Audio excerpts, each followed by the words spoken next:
Hi guys, well a couple of months ago we were down in Cork videoing at Troy's and O'Mahony's, and we met Sean, and Sean was out demoing Ryder. We sort of teased him and said we need to see one of these at Antrim, and one of those wishes that came true. So Sean has come up today to install, if that's the correct word, or help us get up and running. Sean, can you please explain to us what your involvement is with Ryder, and then start and go through the machine a little bit for us, because mergers have become an absolute fascination lately. Yes, well I met Thomas Ryder about 2013, and this was in its infancy. It was in his head. From then on, I suppose we have many hours and many days on the phone talking about what is required in Ireland, and he spoke to people in Germany and France and all that as to what was required. And he's come up with this piece of ingenious engineering, to be honest. It does exactly what it says on the tin. It's got the latest technology in pickup design, pickup tines, the belts, speed, and the whole idea of this machine really is to improve the quality of silage. The machine is designed to float the ground, so there's no digging in, there's no lifting clay, there's no lifting ash. That is really what this machine is all about. When you say 2013, the concept of the Ryder machine was in its infancy. Yes. This machine from then to now, or when were they officially released? I suppose 3 years now since the first 3 metre, the front version came out, and it was mainly the pickup and a belt on a front 3 metre version. And we tested that 3 years ago in Ireland. It performed very well, absolutely super machine in grass, super machine in straw actually. And there's a lot of them in the UK, about 25 in the UK working at the moment in straw. We have a number of them in Ireland now working at straw, and very handy. And also we'll do grass for the smaller farmer who wants to move the swarts just for that particular idea. Yeah. This particular machine, what makes it the creme de la creme, as you call it? Well, the pickup design, I suppose, is the main key. These are the tines, and they work in a trailing manner on the pickup. Normally you'll see tines, they're in the lifting position, but here they're in the trailing position. So they work this way in the trailing position. So they cannot lift any trash, any stones whatsoever. To see it working is just unbelievable, and it leaves absolutely no grass behind it on the ground. Even we worked in oilseed rape, where the straw is very hard to see and very small, clean the ground completely. We can run this pickup anywhere between 130 up to 200 revs per minute, and that's variable from the tractor. So you can adjust the press of a button from your tractor, the speed of your pickup. And there's obviously 6 tines. There's 6 in a row, yeah. And they're held on with this ingenious piece of engineering here as well. They go in like so. That's basically where they are. They go in there, that's the total diameter of your pickup. And a steel band goes around this here then, and locks them around the shaft. And it's as simple as that. So one bolt is fitting the 6 tines. But because they're trailing, we have very little breakage.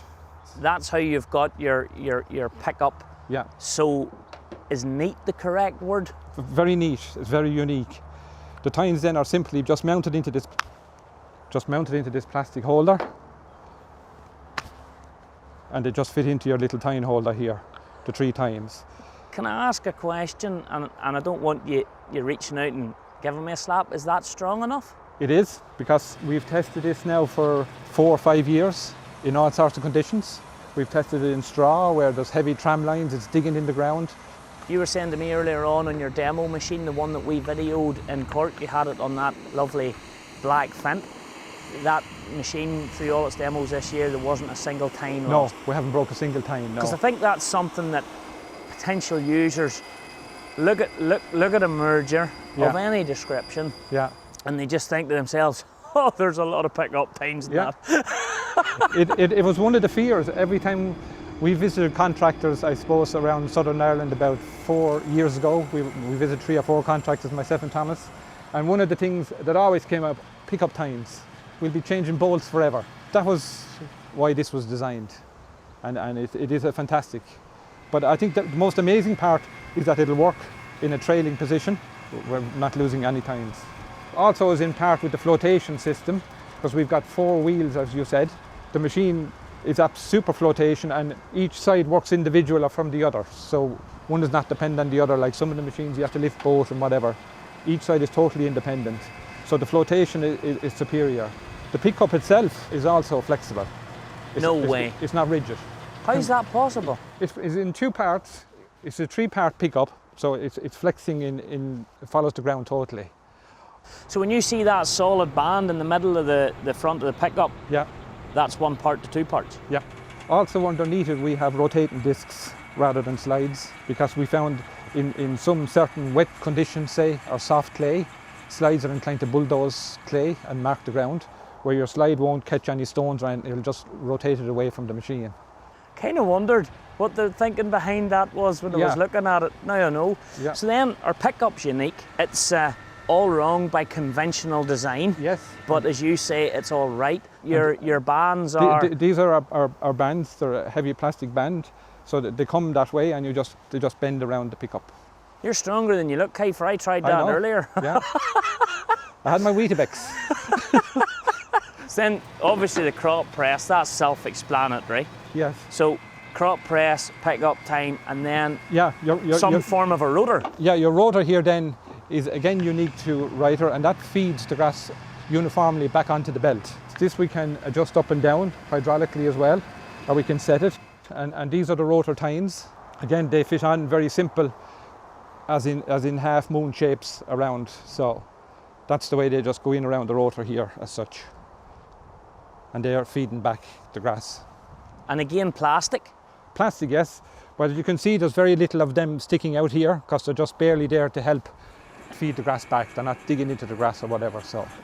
And again, that's independently controlled. You can see the 2 rams there. That's independently We can controlled. lift that up, lift that down, and So- adjust that height and depth. Yeah, so we're getting a very clean flow of grass straight in here without any restrictions, with the crop roller pressing it onto your pickup and straight in onto your belt.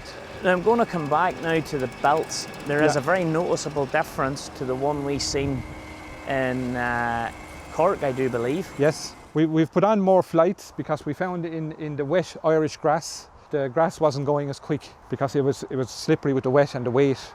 So we've put on these new belts now with extra flights. We have an extra row, and we've increased the height, and we've put this gap in them as well. It has changed the machine in Ireland, to be honest. It's the swarting now, there's no lumping, it's very consistent. Can you foresee the belt struggling in the heavy, wet Irish grass? No, because normally we can control the speed of this belt very much, again, from the cab. So we can run it anywhere from 300 revs up to 600 revs per minute. It doesn't matter what grass is going back, we can speed the belt to match the load on the belt. So at 600 revs, which would be the max you'd ever want to use it, it's very fast to get the grass off. So there's no big build-up of a weight of grass, you know. As well as that, we have very large diameter rollers here, which prevent the old traditional problem with bearings and slippage of belts. It's designed to do 50,000 hectares. Aye, that's 100,000+ acres. Yeah, She should be going rightly. yeah, because it is a very simple machine, Garrett. But On you each forgive me for saying it doesn't look it.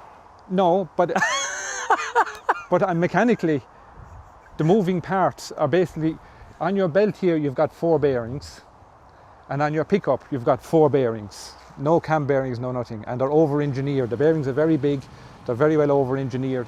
It's a very simple machine to maintain. From a dealer point of view, this machine is going to have a serious trade-in value. It's going to hold its value. It's an expensive machine, but the depreciation will be low, because when the big contractor, who probably will be the guy that will buy it first, when he goes to trade it after 10 years or whatever, the baler man is going to love this machine, you know. And to recondition it is very simple. The pickup bearings, maybe new belts after 10 years or 15 years, who knows, and you have a machine brand new. The flotation is controlled on those 2 big yellow springs. Yes. You have a lot of travel here in this rod here. That's your amount of travel that you have. It's up. It can follow the ground no matter what. We've been in very tough conditions now with tram lines and whatever in straw, and it has been perfect. One very noticeable difference where I see a variation from competitors out there, an extra 2 wheels in the back. Yes, Now my mind tells me that's a great job. it is, because we can now control each side independently. Rather with the one wheel, if you lift this side, then you're completely upsetting the other side if you've only got two wheels. So with the two wheels, we have full control of the machine, we have full contour, especially say in a field like this where it's very much up and down, we have full control, it will completely follow the ground.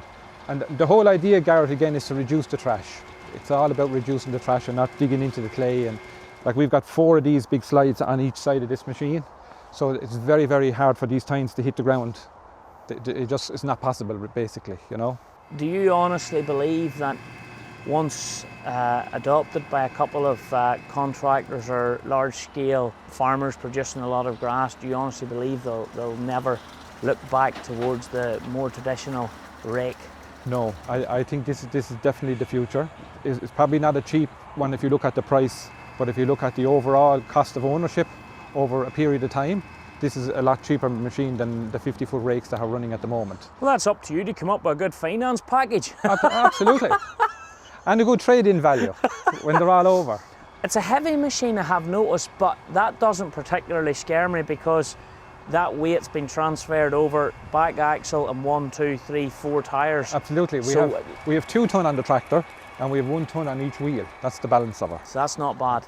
In the beam, going up there, we have 180 litres of oil, hydraulic oil. So there's lots of oil there to keep her cool. We have no issues with overheating with the hydraulics or anything like that. It's very stable. You've seen that on the road. She folds up, she's lock solid on the road. She follows the tractor like a trailer, and it's no problem, 50 kilometres, 60 kilometres now on the road. It's as stable as you get. And the other thing to point out is it's sitting currently in what we would call 30-foot baler position. Yeah. But we can slide it in. Yes. And operate one side to the other side. It's all directional, can be changed, everything can be changed. You can put one swart out here, you can put one swart out on the far side, one in the middle, one on the outside. You have all the variations. She's opened out now to our full 9 metres for a centre swart. She'll close in then and she'll do 7 metres to either side. This is literally, as it arrived to us, we literally pulled it off the truck. Gary and I had a wee bit of fun with a control box trying to get it opened up and folded out, and it took a minute or two, we're not going to lie. And well done. So the bottom line is we have adjusted nothing, we haven't touched anything, levels or anything, so we're going to do some merging, and actually for any listeners that are looking in, this is quite exciting. Sean, thanks in the meantime, that's the basics of it, let's go merging.